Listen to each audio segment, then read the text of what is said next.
कुछ रिश्ते बहुत मीठे होते हैं, बस बातें कड़वी होती हैं। बहू, कहाँ मर गई? अंदर से आवाज आई। जिंदा हूँ माँ जी। तो फिर मेरी चाय क्यों अभी तक नहीं आई? कब से पूजा करके बैठी हूँ। ला रही हूँ माँ जी। बहू चाय के साथ भजिया भी ले आई। सास ने कहा, तेल का खिलाकर क्या मारेगी? बहू ने कहा, ठीक है माँ जी, ले जाती हूँ। सास ने फिर कहा, रहने दे, अब बना दिया है तो खा लेती हूँ। सास ने भजिया उठाई और कहा, कितनी गंदी भजिया बनाई है तुमने। बहू ने कहा, माँ जी, मुझे कपड़े धोने हैं, मैं जाती हूँ। बहू दरवाजे के पास छिपकर खड़ी हो गई। सास भजिया पर टूट पड़ी और पूरी भजिया खत्म कर दी। बहू मुस्कुराई और काम पर लग गई। दोपहर के खाने का वक्त हुआ। सास ने फिर आवाज लगाई, कुछ खाने को मिलेगा? बहू ने आवाज नहीं दी।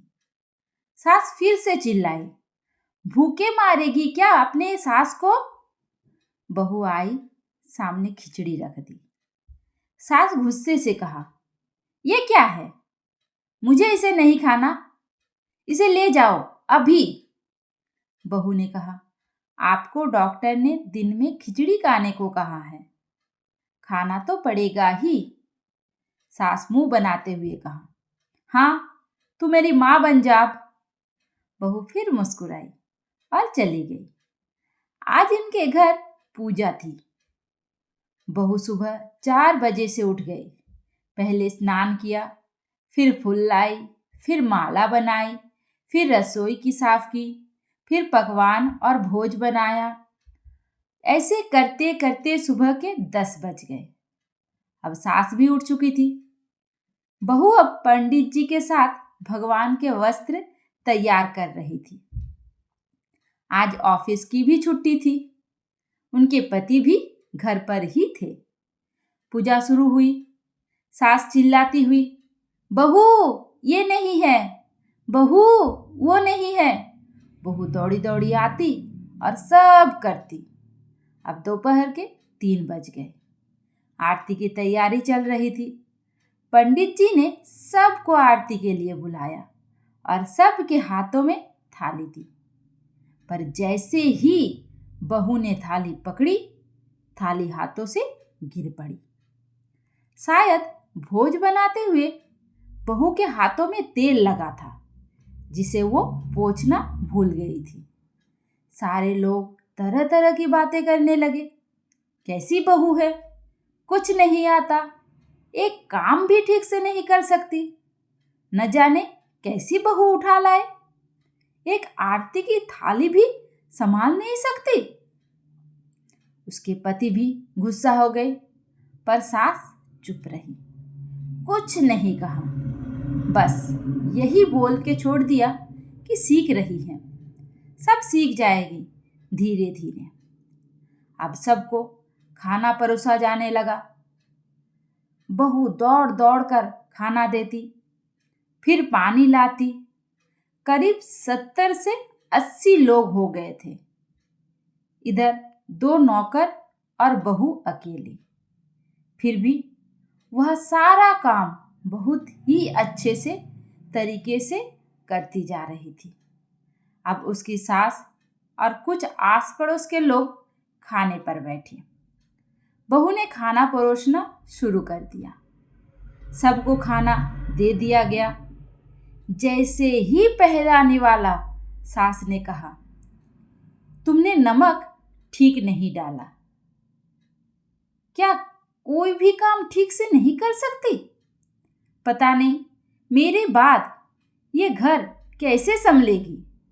आस पड़ोस वालों को तो जानते ही हो ना, वो बस बहाना ढूंढते रहते हैं नुक्स निकालने का। फिर वो सब शुरू हो गए, ऐसा खाना है, ऐसी बहू है, ये वो वगैरह वगैरह। दिन का खाना हो चुका था। अब बहू बर्तन साफ करने के लिए नौकरों के साथ लग गई। रात में जगराता का कार्यक्रम रखा गया था। बहू ने भी एक दो गीत गाने के लिए स्टेज पर चढ़ी। सास जोर से चिल्लाई, मेरी नाक मत कटा देना। गाना नहीं आता तो मत गा, वापस आ जा। बहू मुस्कुराई और गाने लगी। सब ने उसके गाने की तारीफ की, पर सास मुंह फुलाते हुए बोली, इससे अच्छा तो मैं गाती थी जवानी में, तुझे तो कुछ भी नहीं आता। बहू फिर से मुस्कुराई और चली गई। अब रात का खाना खिलाया जा रहा था। उसके पति के ऑफिस के दोस्त साइड में ही ड्रिंक करने लगे। उसका पति चिल्लाता, थोड़ा बर्फ लाओ। तो सास चिल्लाती, यह दाल नहीं है। फिर पति चिल्लाता, कोल्ड ड्रिंक्स नहीं है। सास चिल्लाती, पापड़ ले आओ। इधर उधर करते करते आखिरी में उसके पति की शराब गिर पड़ी उसके एक दोस्त पर और बोतल टूट गई। पति गुस्से में दो झापड़ अपनी पत्नी को लगाते हुए कहता है, जाहिल कहीं की, देखकर नहीं कर सकती, तुझे इतना भी काम नहीं आता। सारे लोग देखने लगे। उसकी पत्नी रोते हुए कमरे की तरफ दौड़ी। फिर उसके दोस्तों ने कहा, क्या यार, पूरा मूड खराब कर दिया। यह नहीं बुलाया होता तो हम कहीं और पार्टी कर लेते। कैसी अनपढ़ गवार बीबी लाकर रखी है तूने। उसे तो मेहमानों की इज्जत और काम करना तक नहीं आता। तुमने तो हमारी बेइज्जती कर दी। अब आस पड़ोस की औरतों को और बहाना मिल गया था। वो कहने लगी, देखो क्या कर दिया तुम्हारी बहू ने, कोई काम नहीं कर सकती। मैं तो कहती हूँ अपने बेटे की दूसरी शादी करा दो, छुटकारा पाओ इस गवार से। सास उठी और अपने बेटे के पास जाकर जोर से उसे थप्पड़ मारा और कहा, अरे नालायक, तुमने मेरी बहू को मारा। तेरी हिम्मत कैसे हुई, तेरी टांगे तोड़ दूंगी। उसके बेटे के दोस्त कुछ कहने ही वाले थे कि उसकी मां ने घूरते हुए कहा, चुप, बिल्कुल चुप। यहां दारू पीने आए हो, जबकि पता है आज पूजा है घर में और तुम्हें पार्टी करनी है। कैसे संस्कार दिए हैं तुम्हारे माता पिता ने, और किसने मेरी बहू को जाहिल बोला। जरा इधर तो आओ, उसका चेहरा देखो, चप्पल से मारूंगी अगर मेरी बहू को किसी ने एक शब्द भी कहा तो। अरे पापी, तूने उस लड़की को बस इसलिए मारा कि तेरी शराब टूट गई। पापी, वो बच्ची सुबह 4 बजे से उठी है, घर का सारा काम कर रही है, ना सुबह से नाश्ता किया ना दिन का खाना खाया। फिर भी हंसते हंसते सबकी बातें सुनते हुए, ताने सुनते हुए घर के काम में लगी रही। तेरे यार दोस्तों को वो अच्छी नहीं लगी।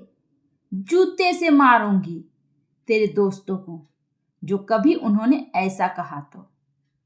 उसके यार दोस्त चुपके से खिसक गए। अब सास बहू के कमरे में गई और बहू का हाथ पकड़कर बाहर लाई। सबके सामने कहने लगी, किसने कहा था अपनी बहू को घर से निकाल के दूसरी बहू ले आना। जरा सामने तो आओ, उसकी शक्ल तो देखो। कोई सामने नहीं आया। फिर सास ने कहा, तुम जानते भी हो इस लड़की के बारे में। ये मेरी माँ भी है और बेटी भी। माँ इसलिए क्योंकि मुझे गलत काम करने पर डांटती है, और बेटी इसलिए कभी कभी मेरी दिल की भावनाएं समझ जाती है। मेरी दिन रात सेवा करती है, मेरे 1000 ताने सुनती है, पर एक शब्द भी गलत नहीं कहती, ना मेरे सामने ना मेरे पीठ पीछे। और तुम कहती हो दूसरी बहू ले आओ। याद है ना छुटकी की दादी, अपनी बहू की करतूत। सास ने गुस्से से पड़ोस की एक महिला को कहा, अभी पिछले हफ्ते ही तुम्हें मियाँ बीबी भूखे छोड़कर घूमने चले गए थे। मेरी इसी बहू ने 7 दिनों तक तुम्हारे घर पर खाना पानी, यहाँ तक कि तुम्हारे पैर दबाने जाती थी, और तुम इसे जाहिल बोलती हो? जाहिल तो तुम सब हो, जो कोयले और हीरे में फर्क नहीं जानते। अगर आइंदा मेरी बहू के बारे में किसी ने एक लफ्ज भी बोला तो मुझसे बुरा कोई नहीं होगा, क्योंकि ये मेरी बहू नहीं, मेरी बेटी है। बहू सिसकियां लेते हुए फिर कमरे में चली गई। सास ने एक प्लेट उठाई और भोजन परोसा। बहू के कमरे में खुद ले गई।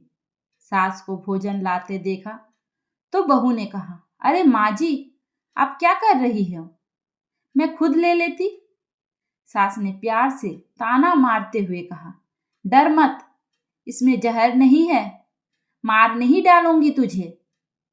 तुझे नहीं सास चाहिए होगी, पर मुझे अभी भी तू ही मेरे घर की बहू चाहिए। बहू ने अपनी सास को रोते हुए गले से लगा लिया। सास भी रो दी पहली बार और कहा, चल खाना खा ले। फिर मजाक करते हुए कहा, फिर मेरे पैर दबाने चले आना, और ये ख्याल मन में मत लाना कि सास प्यार बोलती है, किसी दिन मैं इसका गला दबा दूंगी, क्योंकि कभी भी मैं भी यही सोचती थी। दोनों खूब जोर जोर से हंसने लगे। तो दोस्तों, कहानी कैसी लगी? कहानी अच्छी लगी है तो मेरे चैनल को सब्सक्राइब जरूर कर दीजिए, और लाइक और शेयर करना तो बिल्कुल भी मत भूलिए। धन्यवाद।